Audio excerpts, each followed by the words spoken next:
বক্তব্য শেষ করছি। আসসালামু আলাইকুম ওয়া রাহমাতুল্লাহ।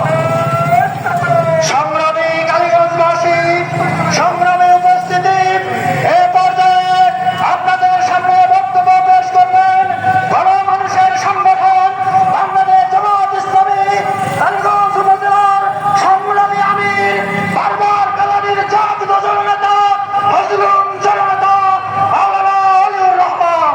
মাওলানা ওলিউর রহমান।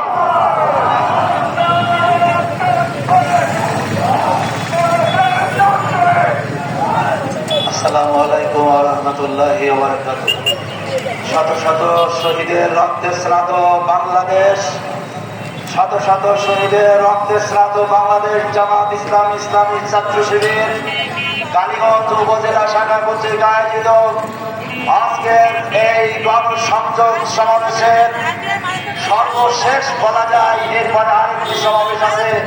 এই গণসংযোগের সম্মানিত সংগ্রামী আমার সাথী বন্ধুরা, সুপ্রিয় কালীগঞ্জবাসী, আসসালামু আলাইকুম ওয়া রাহমাতুল্লাহ।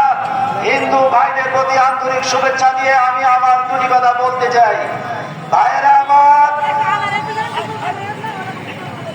প্রাণের স্পন্দন শহীদ শামীম ঘুমিয়ে আছে এই কালীগঞ্জের মাঠে, শহীদ সুহান ঘুমিয়ে আছে এই কালীগঞ্জের মাঠে, শহীদ আবু জাহাল ঘুমিয়ে আছে এই কালীগঞ্জের মাঠে।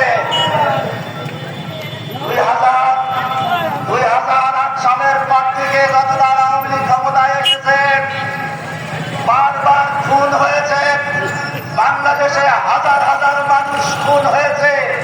এ খুন করেছে কারা? 18 বছরের সন্ত্রাসী করেছে কারা?